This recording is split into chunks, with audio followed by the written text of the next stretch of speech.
하루 20분 성경 읽기 유진 피터슨의 메시지 성경. 오늘은 제 192일차로 로마서 9장부터 시작합니다. 로마서 9장. 내게는 늘 지고 다니는 큰 슬픔이 하나 있습니다. 여러분이 그것을 알아주었으면 합니다. 이는 내 마음 깊은 곳에 자리하는 큰 고통이며 나는 한 번도 거기서 벗어나 본 적이 없습니다. 이는 결코 과장이 아닙니다. 그리스도와 성령께서 나의 증인이십니다. 바로 이스라엘 백성에 관한 이야기입니다. 내가 메시아께 저주를 받더라도 그들이 그분께 복을 받을 수 있는 길이 있다면 나는 조금도 주저하지 않고 그렇게 하겠습니다. 그들은 내 동족입니다. 우리는 더불어 자랐습니다. 그들에게는 없는 것이 없었습니다. 동족, 영광, 언약, 계시, 예배, 약속들. 더욱이 그들은 메시아이신 그리스도께서 태어난 민족이기도 합니다. 그리스도는 모든 것을 다스리는 하나님이시며 영원히 그러하십니다. 하나님께서 뭔가 일을 제대로 못하신 것이 아니냐는 생각은 잠시라도 품지 마십시오. 문제의 발단은 많이 거슬러 올라갑니다. 혈통에 따른 이스라엘 사람이라고 해서 처음부터 다 영에 따른 이스라엘 사람인 것은 아니었습니다. 이스라엘 사람이라는 정체성을 부여해준 것은 아브라함의 정자가 아니라 하나님의 약속이었습니다. 어떻게 기록되어 있는지 기억하십니까? 네 가문은 이삭을 통해서만 이어질 것이다 라고 되어 있지 않습니까? 다시 말해 이스라엘 사람이라는 정체성은 결코 성행위를 통해 전달되고 인종적으로 결정되는 것이 아니라 하나님의 약속에 의해서 결정된다는 뜻입니다. 무슨 약속인지 기억하십니까? 내년 이맘때쯤 내가 다시 올 때에는 사라에게 아들이 있을 것이다 라는 말씀이었습니다. 그때만 그랬던 것이 아닙니다. 리브가에게도 약속이 주어졌는데 출생의 순서보다 우선하는 약속이었습니다. 리브가가 우리 모두의 조상인 이삭의 아이를 가졌을 때 또 그 아이들이 아직 아무것도 모르는 선도 악도 행할 수 없는 태아였을 때 이미 그녀는 하나님에게서 특별한 보증의 말씀을 들었습니다. 이처럼 하나님께서 하신 일들을 살펴볼 때 우리가 분명히 알게 되는 것이 있습니다. 그분의 목적은 우리가 무엇을 하고 안 하고에 달려있지 않습니다. 그것은 이루어질 수도 있고 안 이루어질 수도 있는 그런 것이 아니라 그분의 결정에 의해 결정되고 그분의 주도로 확정된 확실한 무엇입니다. 하나님은 리브가에게 너의 쌍둥이 중에 둘째가 첫째보다 뛰어날 것이다 라고 말씀하셨습니다. 후에 이 말씀은 나는 야곱을 사랑했고 에서를 미워했다는 딱딱한 경고 형태로 등장합니다. 이것을 두고 우리가 하나님은 불공평하시다고 불평할 수 있을까요? 부디 성급하게 판단하지 마십시오. 하나님은 모세에게 이렇게 말씀하셨습니다. 자비도 내가 베푸는 것이고 긍휼도 내가 베푸는 것이다. 다시 말하면 긍휼은 우리의 동정어린 심정이나 도덕적 노력에서 비롯되지 않고 하나님의 자비에서 비롯된다는 말씀입니다. 하나님께서 바로에게 하신 말씀도 같은 요지의 말씀입니다. 나는 나의 구원 능력이 펼쳐지는 이 드라마에서 너를 단역으로 쓰려고 골랐다. 이 모든 이야기를 한마디로 하면 결정권은 처음부터 하나님께 있다는 것입니다. 하나님께서 일을 주도하셨고 우리는 그 일에서 좋은 역할이든 나쁜 역할이든 우리 역할을 할 뿐입니다. 이렇게 이 일을 제기하시렵니까? 모든 것을 다 하나님이 결정하시는 것이라면 어떻게 하나님이 우리에게 책임을 물을 수 있단 말인가? 큰 결정은 이미 다 내려져 있는데 대체 우리가 할 수 있는 것이 무엇이란 말인가? 대체 여러분은 누구이기에 이런 식으로 하나님에 대해 이러쿵저러쿵 할 수 있다고 생각하는 것입니까? 사람이 감히 하나님을 문제 삼을 수 있다고 생각합니까? 진흙이 자기를 빚고 있는 손을 향해 왜 당신은 나를 이런 모양으로 만들고 있습니까? 하고 묻는 법은 없습니다. 한 진흙덩이로는 꽃을 담는 병을, 또 다른 진흙덩이로는 콩 조리용 항아리를 만들 수 있는 완전한 권리가 토기장에게 있는 것이 분명하지 않습니까? 하나님께서 당신의 노여움을 보여준 목적으로 한 모양의 도기를 특별히 고안하시고 당신의 영광스러운 선을 보여준 목적으로 또 다른 모양의 도기를 정교히 제작하셨다는 것에 대체 무슨 문제가 있을 수 있겠습니까? 전자나 후자나 또는 두 경우 모두에 유대민족이 해당될 때가 있었고 이는 다른 민족들의 경우도 마찬가지입니다.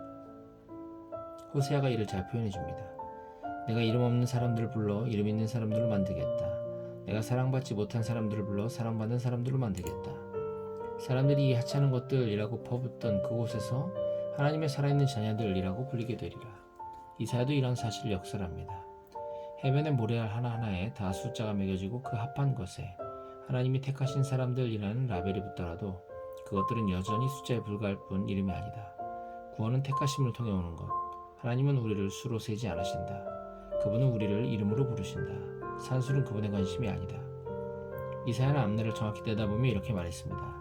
능하신 우리 하나님께서 우리에게 살아있는 자녀를 유산으로 남겨주지 않으셨더라면 우리는 유령마을처럼 소돔과 고모라처럼 되고 말았을 것이다.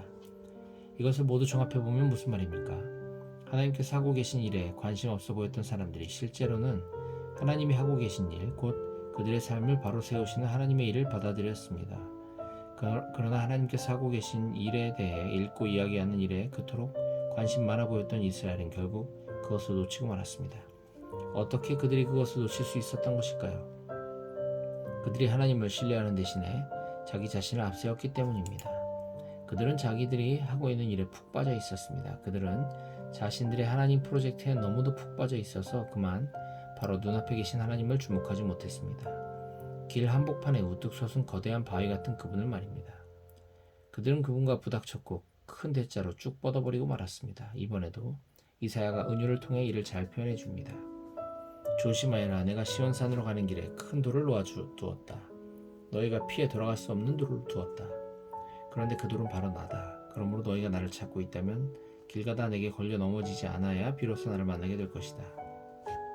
로마서 10장. 친구 여러분, 참으로 내가 원하는 것은 이스라엘이 가장 선한 것, 곧 구원을 얻는 것입니다. 나는 온 마음으로 그것을 원하며 늘 그것을 위해 하나님께 기도드립니다. 나는 하나님에 대한 유대인의 열정이 참 대단하다는 사실을 기꺼이 인정합니다. 그러나 문제는 그들의 모든 일이 본말이 전도되어 있다는 것입니다. 모든 것을 바로 세우는 이 구원의 일은 하나님이 하시는 사업이며 그것도 대단히 번창하고 있는 사업이라는 사실을 그들은 깨닫지 못하고 있습니다. 그래서 그들은 길거리 바로 맞은편에 자신들의 구원 판매점을 차려놓고서 요란스럽게 자신들의 물건을 팔고 있습니다. 오랜 시간 동안 하나님을 하나님에 걸맞게 대해드리지 않고 자기들 멋대로 다뤄온 결과 이제 그들은 더는 내놓을 것이 없게 되었습니다. 앞선 계시는 다만 우리를 준비시키기 위한 것이었습니다. 자신을 신뢰하는 사람들을 위해 모든 것을 바로 세워주시는 메시아를 맞이할 준비입니다. 모세가 기록했듯이 한사코 율법 조문을 이용해 하나님 앞에 바로 서겠다는 자들은 곧 그렇게 사는 깨알같은 계약서 조항들에 일일이 얽매여 사는 것이 결코 쉽지 않다는 사실을 알게 됩니다. 그러나 우리 안에 바른 삶을 형성시켜 주시는 하나님을 신뢰하는 것은 전혀 다른 이야기입니다. 여기서는 메시아를 모셔오겠다고 위험천만하게 하늘까지 올라갈 일도 없고 또 메시아를 구출하겠다고 위험천만하게 지옥까지 내려갈 일도 없습니다. 모세가 정확히 뭐라고 말했습니까? 구원하시는 말씀이 바로 여기 있다. 너희 입속 혀처럼 가까이, 너희 가슴속 심장처럼 가까이. 이 말씀이란 우리를 위해 모든 것을 바로 세워주시며 일하신 하나님을 받아들이는 믿음의 말씀을 말합니다. 우리가 전하는 메시지의 핵심이 바로 이것입니다. 하나님을 받아들이며 예수가 나의 주님이시다 라고 말하십시오. 예수를 죽은 자들 가운데서 살려내실 때 하셨던 일을 지금 우리 안에서도 행하고 계신 하나님의 일을 마음과 몸을 다해 받아들이십시오. 그렇습니다. 바로 그것입니다. 이는 여러분이 무엇인가 해내는 것이 아닙니다. 여러분은 그저 하나님을 소리내어 부를 뿐입니다. 그분께서 여러분을 위해 일하실 것을 신뢰하면서 말입니다. 이것이 바로 구원입니다. 여러분은 전 존재를 기울여 모든 것을 바로 세워주시는 하나님을 받아들이며 큰 소리로 외칩니다. 하나님께서 그분과 나 사이에 모든 것을 바로 세워주셨다. 성경도 우리에게 확신을 심어줍니다. 마음과 목숨을 다해 하나님을 신뢰하는 사람들은 결코 후회하는 법이 없다. 이는 우리의 종교적 배경과는 아무 상관이 없는 일입니다. 우리 모두에게 동일하신 하나님께서 소리쳐 도움을 청하는 모든 사람들에게 믿을 수 없을 만큼 동일하게 풍성히 베풀어 주십니다. 하나님 도와주세요 하고 외치는 사람은 누구나 도움을 얻습니다. 하지만 누구를 신뢰해야 하는지 모른다면 어떻게 도움을 청할 수 있겠습니까? 신뢰할 수 있는 그분에 대해 들어보지 못했다면 어떻게 그분을 신뢰할 수 있겠습니까? 말해주는 사람이 없다면 어떻게 그분에 대해 전해드릴 수 있겠습니까? 또한 보냄을 받은 사람이 없다면 누가 그분에 대해 말해주는 일을 하겠습니까? 그러므로 성경은 이렇게 외칩니다. 숨막히는 저 광경을 보라. 하나님께서 행하신 온갖 좋은 일을 들려주는 사람들의 저 장대한 행렬을. 그러나 모든 사람이 다 말씀을 받아들일 준비, 보고 듣고 행동할 준비가 되어 있는 것은 아닙니다. 이사야도 우리 모두가 다 한 번씩은 던질 법한 질문을 던졌습니다. 하나님, 누가 관심을 보입니까? 이 말씀에 귀 기울이고 믿는 사람이 누가 있습니까? 중요한 것은 이것입니다. 신뢰할 수 있으려면 먼저 귀 기울여 들어야 합니다. 그러나 귀 기울여 듣는 것이 있으려면 먼저 그리스도의 말씀이 전해져야 합니다. 그러나 이스라엘의 경우는 지금 일어나고 있는 일에 대해 듣고 깨달을 수 있는 기회가 정말 충분히 있지 않았던가요? 전하는 사람들의 목소리가 온 세상에 울려 퍼졌고 그들의 메시지가 땅의 칠대양까지 미쳤다. 그러므로 중요한 질문은 이것입니다. 왜 이스라엘은 이 메시지에 대한 독점권이 자신에게 없다는 사실을 깨닫지 못했던 것일까요? 다음과 같이 예언한 모세가 바로 보았습니다. 여러분은 하나님께서 여러분이 낮춰보는 사람들, 이방인들에게 다가가시는 것을 보게 될 것이고 질투심에 미칠 것입니다. 여러분은 하나님께서 여러분이 종교적으로 하등하다고 여기는 사람들에게 다가가시는 것을 보게 될 것이고 우라가 치밀 겁니다. 이사야는 담대하게 하나님의 말씀을 이렇게 전합니다. 나를 찾지도 않던 사람들이 나를 만났고 받아들였다. 나 또한 나에 대해 묻지도 않았던 사람들을 만났고 받아들였다. 그러고는 분명한 고발로 마무리 짓습니다. 날이면 날마다 나는 두 팔 벌려 이스라엘을 불렀건만 이런 수고에도 내게 돌아온 것은 냉대와 차가운 시선뿐이었다. 로마서 11장. 그러므로 하나님께서 이제 이스라엘이라면 넌더리가 나서 그들과 아예 절교하시려 한다는 말입니까? 그렇지 않습니다. 기억하십시오. 지금 이런 이야기를 쓰고 있는 나 역시 이스라엘 사람으로서 베냐민 지파 출신이며 아브라함의 후손입니다. 이보다 더 확실한 셈적 혈통을 본 적 있습니까? 우리는 절교 이야기를 하려는 것이 아닙니다. 하나님은 쉽게 이스라엘에게서 손을 떼어버리실 수 없습니다. 그동안 이스라엘과 너무 오랫동안 관계를 맺어오셨고 투자하신 것이 너무 많습니다. 이런 이스라엘을 두고 엘리야가 몹시 괴로워하며 기도 가운데 외쳤던 것을 기억하십니까? 하나님, 그들이 주님의 예언자들을 죽였고 주님의 제단을 짓밟았습니다. 저만 홀로 남았는데 이제 그들이 저의 뒤도 쫓고 있습니다. 하나님의 대답이 무엇이었는지 기억하십니까? 내게는 아직 무릎 꿇지 않은 7,000명이 있다. 끝까지 충성을 다하고 있는 7,000명이 있다. 오늘날도 마찬가지입니다. 지금도 치열한 모습으로 충성을 다하는 소수가 남아있습니다. 많지 않은 수일 것입니다. 하지만 여러분이 생각하는 것보다는 많은 수일 것입니다. 그들이 그처럼 버티고 있는 것은 무언가 얻을 것이 있어서가 아닙니다. 그들은 다만 자신을 택해 주신 하나님의 은혜와 목적에 대해 확신하고 있기 때문입니다. 그들이 그저 눈앞의 사형만을 생각했더라면 이미 오래전에 포기하고 물러났을 것입니다. 결국 어떻게 되었습니까? 이스라엘이 자신의 사역을 도모하며 자기 힘으로 하나님 앞에 서려고 했을 때 이스라엘은 성공하지 못했습니다. 하나님께 택함받은 사람들은 하나님께서 그들을 통해 그분의 뜻을 도모하시도록 했던 사람들이었습니다. 그들은 그분께 정당성을 인정받았습니다. 사역을 도모한 이스라엘은 하나님을 향해 바위처럼 굳어버렸습니다. 여기에 대해 모세와 이사야도 이렇게 평했습니다. 싸움질 좋아하고 자기중심적인 그들에게 넌더리가 나신 하나님은 그들을 눈멀고 귀먹게 하셨고 그들로 그들 자신 안에 갇히게 하셨는데 지금은 그들까지도 그렇게 계속 갇혀있다. 다윗도 그런 사람들에 대해 몹시 불편한 마음을 드러냈습니다. 그들이 그렇게 자기 뱃속만 채우며 먹다가 탈이 나버렸으면 그렇게 자기 입속만 차리며 가다가 다리가 부러졌으면 좋겠습니다. 그들이 그렇게 자기만 쳐다보다가 눈이 멀어버리기를 그렇게 신행세를 하다가 괴양에 걸려버렸으면 좋겠습니다. 이런 질문이 나올 수 있습니다. 그렇다면 이제 그들은 완전히 끝난 것인가? 영혼이 나가버린 것인가? 답은 분명합니다. 결코 그렇지 않습니다. 아이러니하게도 그들이 퇴장하면서 열고 나간 문으로 이방인들이 입장할 수 있게 되었습니다.